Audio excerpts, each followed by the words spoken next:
In the glittering glass towers of Vancouver, where the Pacific meets snow-capped mountain peaks, St. Michael's Medical Center stood as a beacon of medical excellence. At 34 stories high and housing over 600 beds, it was not only Canada's premier heart center, but also the workplace of Dr. Gabriel Marchand, a man whose hands were considered the most precise in all of North America. On this foggy February morning in 2023, Dr. Marchand, 44, entered the hospital at precisely 6:47 a.m., as he did every day. His flawless Tom Ford suit, the Rolex Submariner on his wrist, his confident demeanor, everything about him screamed success. Born in Montreal to a wealthy French-Canadian family, Gabriel had known early on that mediocrity wasn't an option. His medical degree from McGill University was followed by a specialization in cardiac surgery at the Mayo Clinic. His research on minimally invasive valve replacement procedures had appeared in renowned journals like the Canadian Medical Journal. With a success rate of 97.4% in high-risk patients, he surpassed the international average by a remarkable 11 percentage points. His department generated over 42 million Canadian dollars annually for St. Michael's. Wealthy patients from the USA, Asia, and Europe traveled specifically to be operated on by his hands. Gabriel was no ordinary doctor. Dr. Thomas Lefebvre, an anesthetist who had worked with him for 6 years, later recalled, "He was a brand. The hospital marketed him like a luxury product, and the patients paid accordingly." Yet, behind the flawless facade lay a complex personality. Gabriel lived alone in a spectacular penthouse in Yaletown, overlooking False Creek. His marriage to a real estate agent had ended 3 years earlier. She could no longer bear the emotional coldness. He could save lives, she had said during the divorce, but he couldn't love. His routine was militarily precise. Arrival at 6:47 a.m., patient charts until 7:30 a.m., rounds until 9 a.m., surgeries until 2:30 p.m., consultations until 5 p.m. Deviations of 5 minutes made him visibly nervous. A nurse had once been dismissed for bringing him coffee at 6:53 a.m. instead of 6:50 a.m. That was Gabriel, explained Dr. Sophie Laurent, a cardiologist. Brilliant, but absolutely merciless with anyone who didn't meet his standards. On this particular February day, however, someone was about to enter his life who would change everything. Clara Garnier was born on March 12, 1995, in Quezon City, Philippines, the eldest of 4 children in a working-class family. Her father, a construction worker, had died in a workplace accident when she was 12. Her mother, Elena, subsequently had to take on multiple jobs as a housekeeper to support the family. Despite the financial difficulties, Clara excelled academically. She received a scholarship for nursing at the University of the Philippines, Manila, graduating with honors in 2016. Her professors noted her exceptional empathy and intuition in dealing with patients, qualities that could not be taught. After 2 years at the Philippine General Hospital, she accepted a position at the Singapore General Hospital. The salary increase allowed her to send more money home. Her mother had developed rheumatism and could barely work. Clara's youngest brother, Marco, was preparing for medical school. Bank records later showed that despite her comfortable income in Singapore, Clara lived modestly, sending up to 70% of her salary to Manila. When St. Michael's Medical Center offered her a position in January 2023 with almost double the salary, the decision was practical, not ambition-driven. Her mother needed expensive medication and possibly heart surgery. The position meant financial security for her family, not personal advancement. In Vancouver, Clara lived in a modest 2-bedroom apartment in East Vancouver, which she shared with 2 other Filipino nurses. She decorated her small room with family photos and a wooden cross from her grandmother.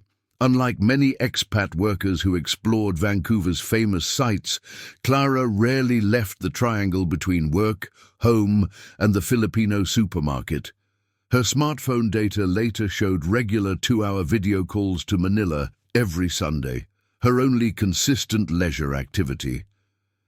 Within weeks of joining the cardiac department, Clara established a reputation for extraordinary patient care. She learned basic phrases in Mandarin, Punjabi, and Farsi to reassure international patients. She developed a system to reduce post-operative anxiety in children and was frequently requested by name by returning patients. One particularly notable case involved an 8-year-old Chinese-Canadian girl who suffered complications after a valve replacement. When standard protocols failed, Clara integrated a breathing technique from Philippine traditional healing alongside conventional care. The child stabilized within hours. "She had this presence," observed head nurse Marie Dubois. "Patients who were restless would calm down when she entered the room. Some staff thought it was superstition, but I saw it consistently. There was something special about her approach." February 17th, 2023 was to be the day Dr. Gabriel Marchand and Clara Garnier's paths would fatefully cross. An emergency procedure on a 58-year-old businessman who suffered sudden arrhythmia during a routine stent placement would change everything. As the patient's vitals destabilized, Dr. Marchand ordered a standard pharmacological intervention. Clara, who had only been in the cardiac department for 5 weeks, stepped forward. "With respect, doctor," she said calmly, "his reaction suggests vagal sensitivity. The standard dose might exacerbate the arrhythmia."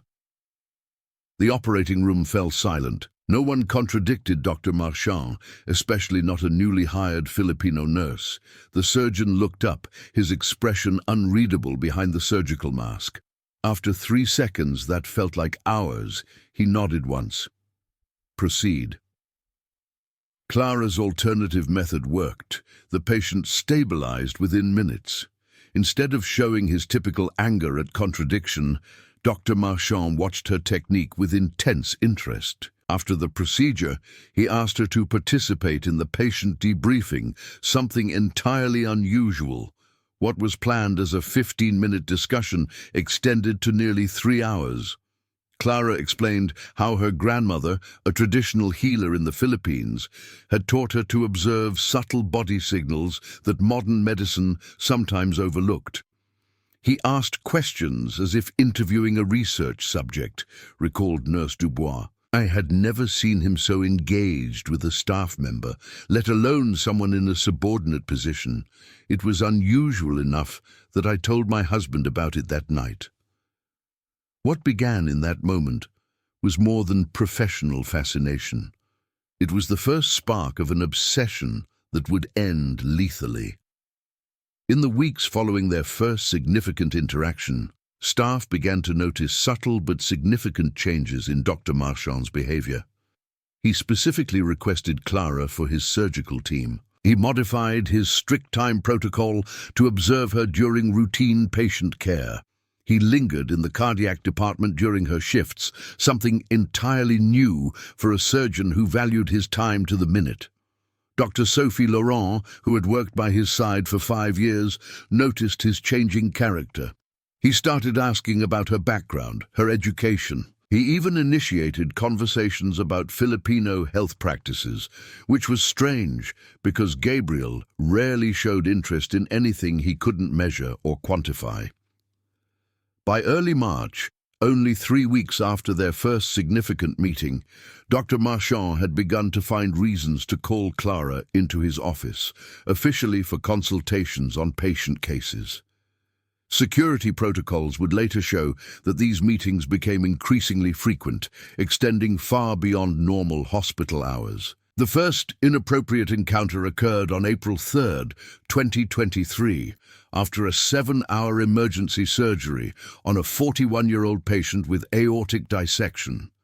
The successful operation had produced the intense emotional rush that surgeons sometimes experience, a mix of adrenaline, relief, and the power that comes from pulling someone back from the brink of death.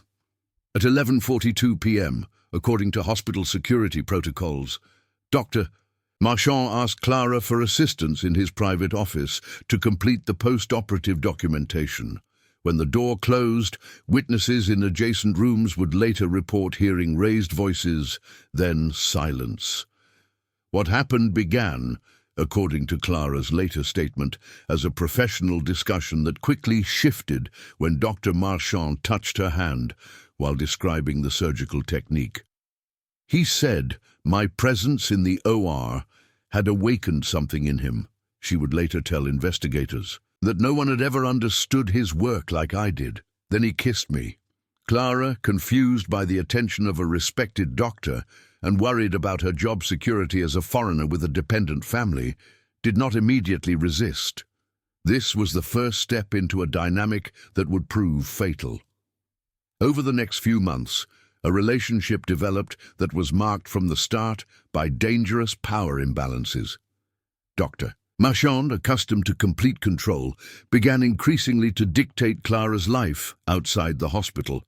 By mid-May, he had started giving expensive gifts: a Cartier bracelet worth $8,500 Canadian, an iPhone 14 Pro, designer handbags. Clara, uncomfortable with such extravagance, initially tried to refuse. "Accept them," he insisted. "I want you to have the best. You deserve it." But with every gift came an invisible string of obligation.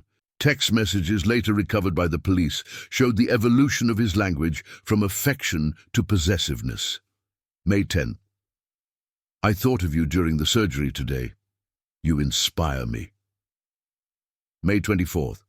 "Why didn't you answer my calls? I was worried." June 8th. "I saw you laughing with that male nurse from pediatrics. Who is he?" June 22. "I changed your schedule. You only work my shifts now." By July 2023, Dr. Marchand had begun installing tracking software on Clara's phone, the iPhone he had given her. The software, FlexiSpy Pro, cost $289 and allowed real-time location tracking, access to all messages and calls, and remote activation of the microphone. Clara initially noticed small anomalies: the battery draining faster than normal, apps opening unexpectedly.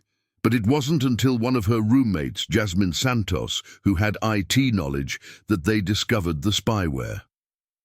"We found the app hidden in the system settings," Santos later recalled. Clara was shocked. She said, "Now I understand how he always knew where I was." She tried to delete it, but the next day it was back. The confrontation about it on July 15th became a turning point. In his office, with the door closed, Dr. Marchand explained his actions with unsettling logic. "I worry about your safety. Vancouver can be dangerous for a young woman alone. The app gives me peace of mind." When Clara protested that it was a violation of her privacy, his demeanor changed. His face turned cold, his voice cutting. "I helped you get this job. I made sure you got the best shifts. I send money to your mother for her treatment." He leaned closer. "Don't you think I have a certain right to know that you're okay?" It was a classic manipulation tactic: generosity as a weapon, care as a cover for control. From this point, the situation rapidly deteriorated. Dr. Marchand began appearing in places where Clara was meeting friends. On August 3rd, he unexpectedly showed up at a Filipino restaurant on Commercial Drive, where she was having dinner with roommates. On August 11th, he appeared at a community festival organized by the Filipino Community Center, an event she hadn't told him about. "He just sat there and watched us," said friend Maria Reyes.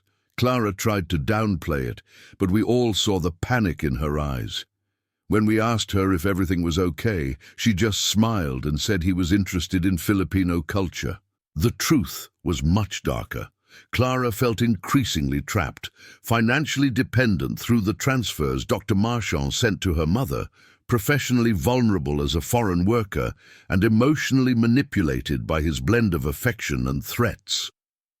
In early September, the situation reached a critical point.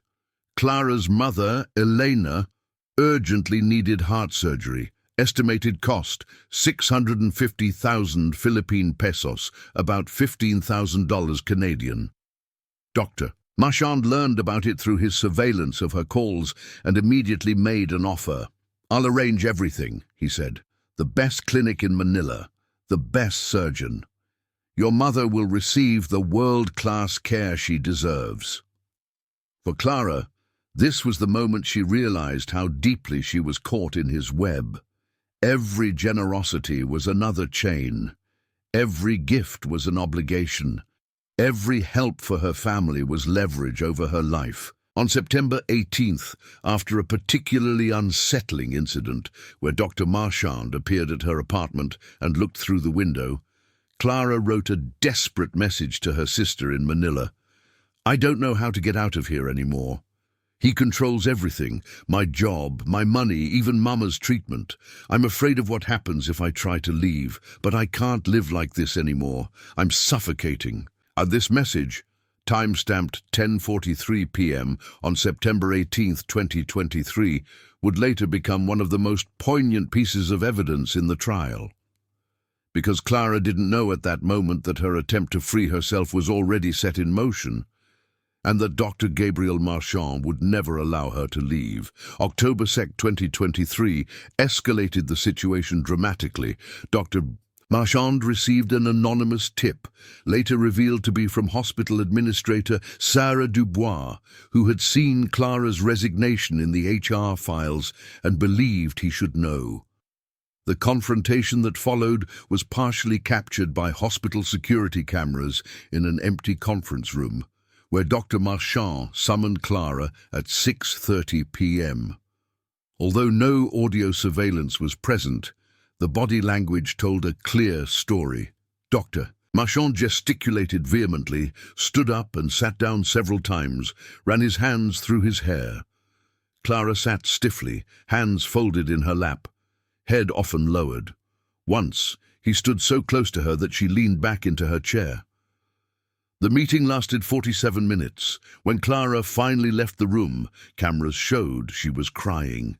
A text message she sent to her roommate Jasmine at 7:43 p.m. revealed what had happened. "He knows, don't know how, said I'm betraying him, betraying us, offered to bring my whole family to Canada.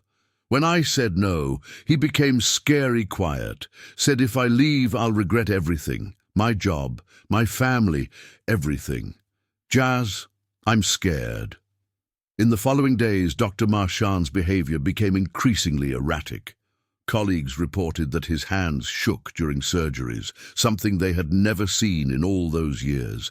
He missed appointments, yelled at staff, stared out his office window for hours. Most dangerously, he began writing notes in his private journal, later found by investigators. Entry from October 5th, 2023. "She doesn't understand what she's doing. What we have is rare, unique. If she leaves, she's not just destroying us, she's destroying herself. I can't allow that. I won't allow her to make that mistake. There are ways to preserve people you love. Medical ways. My basement freezer is set to 23 degrees Celsius. At temperatures like that, tissue lasts for years." This entry, written 4 days before Clara's disappearance, would later become one of the central damning pieces of evidence in the trial. Because Dr. Gabriel Marchand had already decided if he couldn't have Clara Garnier in life, he would keep her in death. And the means to do so was already installed in his luxurious penthouse, an industrial freezer originally bought for his passion for hunting, now repurposed for an unimaginable purpose. October 9th, 2023, began for Clara Garnier like any other workday.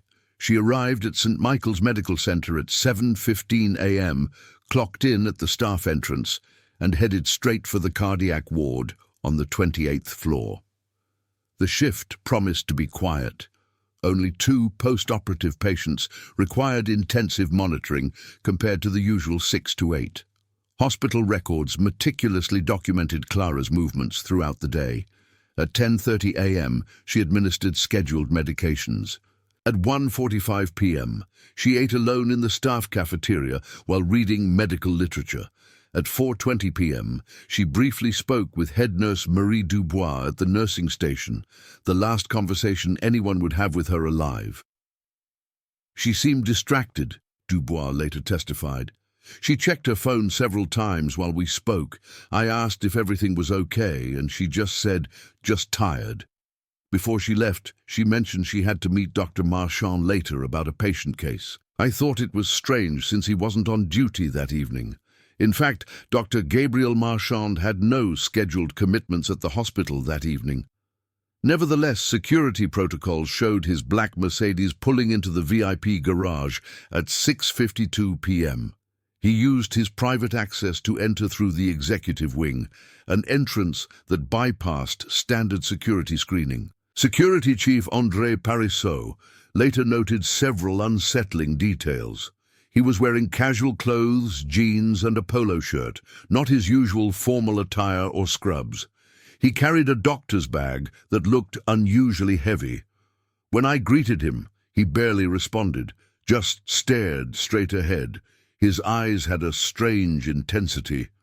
At 7:34 p.m., Dr. Marchand sent Clara a text message that sealed her fate. I've thought about everything. You're right. I was too controlling. I want to apologize properly and talk about your departure, like adults. Can you come to my place after your shift? I got dinner from Miku, your favorite sushi.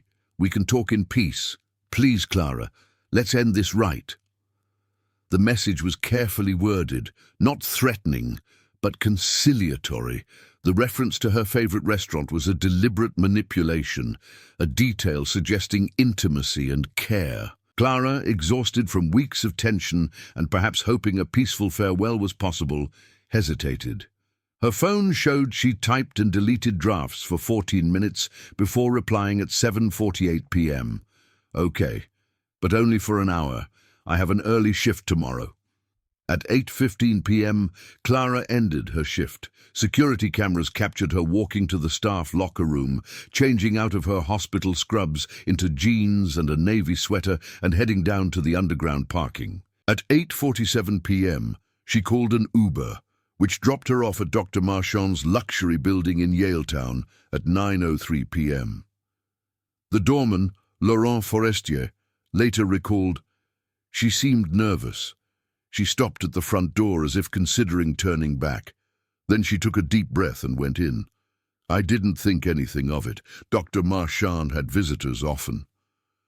Dr. Marchand's penthouse on the 42nd floor offered a spectacular view of False Creek and the North Shore Mountains. The floor-to-ceiling windows revealed the glittering city lights of Vancouver reflected in the calm water. The interior was impeccably modernist. Italian leather, Scandinavian design, abstract art on the walls. But the atmosphere Clara found was far from relaxed. On the dining table, no sushi. Instead, 2 wine glasses, an opened bottle of Chateau Margaux, and a single white envelope. I didn't order food, Dr. Marchand said as Clara entered. His voice was flat, emotionless. That was a lie to get you here. We need to talk, really talk. Clara, immediately alarmed, stayed close to the door. Gabriel, I can't stay long. Sit down. It was not an offer, but a command. What happened in the next few hours was reconstructed from multiple sources. Forensic evidence, Dr. Marchand's later confession, and, most gruesomely, an audio recording Clara's phone, hidden in her handbag, unintentionally made before the battery died at 11:14 p.m. Dr. Marchand opened the white envelope, revealing a collection of documents, flight tickets to Manila in Clara's name, rental agreements for apartments in Toronto in both their names, bank statements showing he had deposited $125,000 into a joint account Clara knew nothing about. I arranged everything, he explained, his words meticulously planned like a surgical procedure. You don't have to go back to Manila. I found the best heart specialist in all of North America, Dr. Elizabeth Chen in Toronto. She will operate on your mother for free as a favor to me. Your whole family can come to Canada. I arranged the immigration. Your brother can study medicine at the University of Toronto. Clara, overwhelmed and increasingly frightened, tried to de-escalate the situation. "Gabriel, that is incredibly generous. But you don't understand. It's not just about Mama's surgery. I need to be home. My family needs me." "I need you." His outburst was sudden, violent. He leaped up, throwing his wineglass against the wall, where it exploded into 1,000 shards. "Don't you understand? No one has ever seen me like you have. Not as a brilliant surgeon, not as a status object, but as a person. You're the only person who completes me." "That's not healthy," Clara said quietly but firmly. "What you're describing isn't love, it's obsession. You need help, Gabriel, professional help." The words struck him like a physical blow. His face turned ashen, then red with rage. He began pacing the room like a cornered animal, muttering to himself. Then, suddenly, he became terrifyingly calm. "Come with me. I want to show you something." He led her to the basement door, an area of the apartment Clara had never seen. The stairs led down to a finished basement with a gym, wine cellar, and, most unsettlingly, a separate, hermetically sealed door leading to a climate-controlled storage room. "I'm an avid hunter, Doctor," Marchand explained as he opened the heavy door and icy air streamed out. "This freezer can preserve meat perfectly for years. At 23 degrees Celsius, decomposition virtually stops." The room was about 3 by 4 meters, entirely lined with stainless steel. An industrial freezer, normally for a restaurant or slaughterhouse, dominated one wall. The temperature display glowed. 23 degrees 6. Clara, now gripped by genuine terror, tried to back toward the stairs. Dr. Marchand blocked her way. "What people don't understand," he said, "is that love sometimes means making difficult choices. If I can't have you in my life, I'll make sure you stay with me. Forever." From his pocket, he pulled a syringe filled with a milky liquid. Propofol, the same anesthetic he used daily in surgeries. "Please," Clara pleaded, tears streaming down her face. "Don't do this. Think of your career, of everything you'll lose." "I've already lost everything," he replied, "the moment you decided to leave me." What followed was a brief, desperate struggle.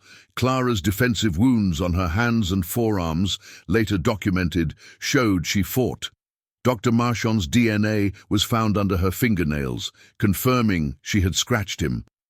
But a 5'5", 115-pound woman stood no chance against a 6'0", athletic man who knew how to precisely administer life-threatening medication. The injection into her jugular vein took effect within seconds. Clara slumped against him, consciousness fading. With the same precision he used in surgeries, Dr. Marchand carried her unconscious body to the freezer. He opened the heavy door, arranged her on the middle shelf.